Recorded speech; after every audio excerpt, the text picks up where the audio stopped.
Chers amis, bonjour. À quoi servent les blessures de l'enfance? Eh bien, j'ai envie de vous répondre tout simplement par une autre question. À quoi servent les tensions? À quoi servent les tensions quand elles se présentent dans notre vie de tous les jours, que ce soit vie personnelle, professionnelle, familiale, amoureuse, sportive? À quoi servent les blessures de l'enfance? Eh bien, exactement comme les tensions.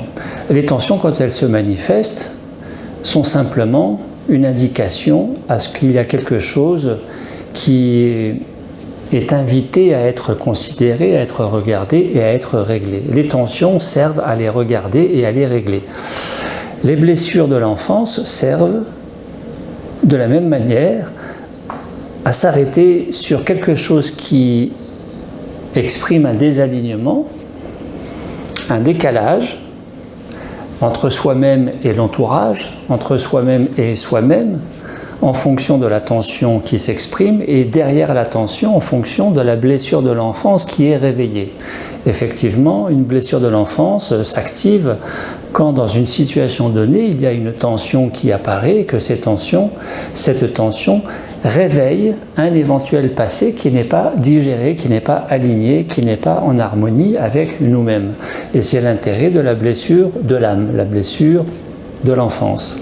Alors, quand nous sommes alignés, nous vivons pleinement au présent, c'est agréable, c'est facile, c'est fluide, c'est harmonieux, parce que nous sommes relativement en équilibre avec nous-mêmes. Vous savez, c'est le fameux trop penser en haut ou trop d'émotions mal gérées en bas qui amènent trop de manger.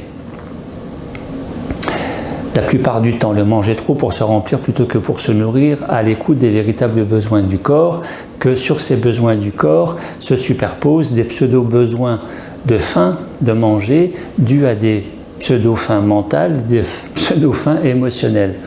Donc, la clé de voûte de cet équilibre entre le trop en haut et le trop en bas, c'est tout simplement au milieu, de manière à cultiver et maintenir l'équilibre. Eh bien, par exemple, là, si je prends ce crayon de papier, si je me place au milieu, voilà, au milieu, le crayon de papier, il tient. Donc, la gestion des tensions au présent, la gestion des blessures de l'enfance, des blessures de l'âme qui sont le fruit d'un certain passé qui s'active au présent, qui se réveille au présent, c'est simplement de se replacer au présent. Au présent, entre le haut et entre le bas, c'est entre le présent et le passé, c'est être en connexion au cœur du cœur, et qui, dans une approche métaphysique, mystique, spirituelle, religieuse, permet de se relier au cœur du tout, depuis l'infiniment petit jusqu'à l'infiniment grand, depuis le présent, ici maintenant, jusque dans la reliance et l'intégration de ce passé aussi lointain soit-il, aussi loin soit-il. Donc, quand tout va bien, quand nous sommes en harmonie avec nous-mêmes et avec l'entourage, dans notre couple, dans notre vie professionnelle, sportive, quelque part, nous émanons ce qu'il y a de plus beau, j'ai envie de dire, de nous-mêmes à partir de cette conscience, relative conscience, mais conscience certaine qui est celle du cœur, la conscience du cœur. Une fois encore, entre le penser et le manger ou l'émotionnel. Le rayonnement à partir de l'affectif, à partir du sentiment, à partir de l'amour. Et que de cet amour conditionnel peut aussi évoluer un amour jusqu'à devenir inconditionnel. Ce qui implique une certaine évolution de soi dans cette incarnation. Pour faire quelques liens comme ça très rapides entre la psychodynamique, le psycho-émotionnel, le psycho-affectif, le psychosomatique et la voie du spirituel. La voie du spirituel qui est la voie de l'ici maintenant au présent, quelle que soit la tradition, la confession, le cadre, le style, l'école, la discipline, la méthode, etc., etc. Quand tout va bien, nous sommes relativement bien connectés au niveau du cœur. Quand ça va moins bien, quand nous sommes désalignés, nous sommes plus connectés à ce point au niveau du cœur, nous sommes décentrés du cœur, nous sommes désalignés et nous remontons au niveau du mental ego. Le mental ego qui prend le relais, qui prend le contrôle et qui nous fait compenser bien plus que de gérer. Compenser par toutes les voies qui sont accessibles à chacun d'entre nous au quotidien, qui sont eh bien, le trop manger, le manger pour se remplir, parce que manger est un anesthésiant émotionnel, quand nous n'avons pas faim physiquement, et ça sert très souvent à ça, le fumer, le boire de l'alcool, la fuite dans le sommeil, la fuite dans le travail, etc., etc. La fuite dans les copains, les copines, les fréquentations, les relations, de manière à éviter la solitude, de manière à éviter de se retrouver trop longtemps seul, ou la fuite dans le fait de se couper de tout le monde et d'entretenir ce côté solitude avec soi-même, parce que par exemple, les blessures de rejet adorent la solitude et vont avoir cette tendance à éviter le contact humain. Blessures de rejet, puisque de se croire rejeté, d'entretenir le rejet. Derrière les blessures de l'enfance, il y a toujours un système de contrôle qui prend la forme d'un masque, parce que derrière ce masque, il y a une peur. Toutes les blessures de l'enfance non résolues réveillent, quand elles sont activées, réveillent des peurs, et que ces peurs font entretenir des masques, cultiver des masques, entretenir des masques, de manière à maintenir un certain équilibre qui est une adaptation compensatoire, mais absolument pas une gestion. D'où ce désalignement qui reste relativement désaligné et qui fait que, comment voulez-vous être en maîtrise quand tout simplement nous sommes dans le contrôle? Qui dit contrôle dit la peur. Qui dit maîtrise dit lâcher les contrôles, parce qu'il n'y a plus de peur. Et que tant qu'il y a des peurs et des contrôles, il y a des compensations, tout simplement. Donc l'intérêt, à quoi servent ces blessures de l'âme ou blessures de l'enfance? Eh bien, à nous indiquer comme un cadeau qu'il y a un alignement à procéder, et de cet alignement va dépendre la cessation de ces peurs qui nous contrôlent, qui nous pilotent par le bout du nez. Et qu'à partir du moment où tout cela est résolu, nous retrouvons notre axe au présent et que nous pouvons rayonner au présent. Ce qui veut dire liberté déconditionnée de ces schémas limitants. Schémas limitants de penser, de ressentir, de parler et d'agir bien plus en résonance avec un certain passé non résolu, blessures de l'enfance qui sont là pour montrer qu'il y a quelque chose qui n'est pas résolu, plus que de vivre pleinement libre au présent et épanoui au présent, parce que le passé est intégré, tout simplement. Nous ne sommes pas forcément toujours très conscients de tout cela, qui fait qu'il y a quelque chose de très simple à réaliser pour prendre conscience de ces mécaniques. C'est que si nous ne sommes pas toujours très conscients de comment nous fonctionnons, il suffit de demander à notre entourage pour nous indiquer qu'il y aurait tel et tel travers de comportement ou travers de façon de parler, de s'exprimer. Surtout, qui plus est, quand il y a une tendance à des schémas répétitifs. Et les schémas répétitifs sont le plus souvent répétitifs limitants, qui sont des indications à ce que quelque chose de désaligné est entretenu par nous-mêmes à notre insu et qui est relatif à un certain passé. Qu'une fois encore, ces blessures de l'âme, blessures de l'enfance vont mentionner, vont révéler. Blessures de rejet, blessures d'abandon, blessures d'humiliation, de trahison, d'injustice.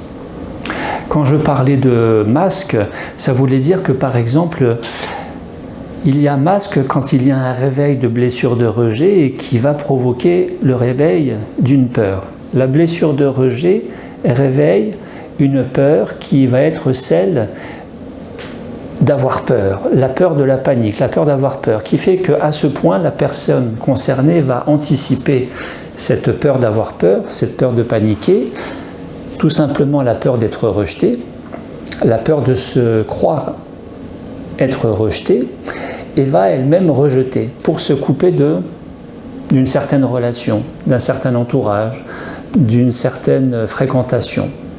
Et que le masque, dans ce cas-là, va être le masque de la fuite. La fuite dans quoi? Eh bien, la fuite dans la solitude. La blessure de rejet entretient sa propre solitude. La blessure de rejet, la personne en blessure de rejet, va fuir dans l'hypersomnie. quand bien même la personne n'a plus sommeil, parce que son corps lui dit c'est suffisant, le corps est reposé, la personne va traîner au lit. Petit clin d'œil à Axel. Axel qui, je vous en ai parlé tout récemment, Axel qui dort 10 à 15 heures par nuit en mangeant très peu, en étant en super forme, donc pas du tout fatigué et ne nécessitant pas d'aller dormir à ce point pour récupérer de l'énergie, puisqu'elle est en très bonne forme. Et que par ailleurs, je vous racontais qu'elle avait sa vue qui avait tendance à baisser et que malgré les pauses alimentaires qui sont désacidifiants et propices à une meilleure santé, eh bien sa vue ne se rétablissait pas. Je vous en ai parlé tout récemment. Donc il y a X manières de fuir. Nous pouvons fuir dans le sommeil, dans la drogue, dans l'alcool, dans le tabagisme, dans le sexe, fuir dans les fréquentations, fuir dans la solitude, fuir dans l'alimentation, et dans ce cas-là, ce sera une alimentation plutôt sucrée pour avoir une compensation affective, puisque le sucre, c'est aussi la douceur associée symboliquement à la douceur, à la tendresse, à l'amour, etc., etc. Inversement, si je prends le pendant de la blessure de rejet, qui est la blessure d'abandon, puisque les deux s'articulent très bien et vont très bien ensemble, en fait, l'un attire facilement l'autre. La blessure d'abandon, quand elle est activée, va avoir comme masque et donc comme style de fuite, la fuite de se retrouver seul, l'évitement de se retrouver seul, et va chercher par voie de dépendance le contact, la fréquentation, le fait d'être entouré. La personne qui est en blessure d'abandon a fondamentalement comme peur, la peur de la solitude qui évoquerait, qui éveillerait, qui serait associée pour elle à une crainte d'être abandonnée. Et que le masque associé va être la dépendance, de manière à être toujours en contact avec quelqu'un, etc., etc., etc. La blessure d'humiliation, par exemple, est dans un masque fuite de sa propre liberté. Sa liberté lui fait peur, et pour entretenir ce côté humiliation, va développer un comportemental propre à éviter sa propre liberté en se rendant indispensable à autrui. C'est le côté Mère Teresa, c'est le côté système éponge. Éponge, éponge, éponge, éponge, faire l'éponge, absorber, d'être partout pour un maximum de personnes, tout en s'oubliant soi-même, au point que dans son entourage, certains vont dire « mais est-ce que tu ne serais pas masochiste ?» au point de s'oublier soi-même. Donc ça, c'est la blessure d'humiliation, etc., etc. Je vous raconte tout ça dans les prochaines vidéos, blessure par blessure. Il faut savoir en conclusion que ce n'est pas tellement ce que nous vivons qui réveille de la douleur, de la souffrance, de la frustration, c'est la façon dont chacun, chacune va réagir à cette même situation qui est très propre à chacun, en fonction du réveil ou non de certaines blessures de l'enfance non résolues. Mais il faut bien comprendre que comment pouvons-nous cultiver un alignement optimal et une maîtrise de sa relation alimentaire, nourriture en conscience pranique, quand une émotion, gérer les pensées, gérer les émotions, quand une émotion donnée qui est activée est l'indicateur évident d'une blessure de l'enfance du passé qui n'est pas résolue, et que par définition, gérer cette émotion va relever de l'aléatoire, voire de l'improbable, voire de l'impossible. Pour cultiver une bonne gestion efficace, la meilleure gestion efficace des pensées et des émotions, suite à une tension dans une situation donnée, eh bien il est question, dans ce cas-là, d'aller identifier la blessure de l'enfance qui s'est activée par le biais de la peur associée, par le biais du masque associé, et de guérir cette blessure de l'enfance que nous allons voir dans la et les prochaines vidéos. Merci à vous pour votre écoute et à très bientôt.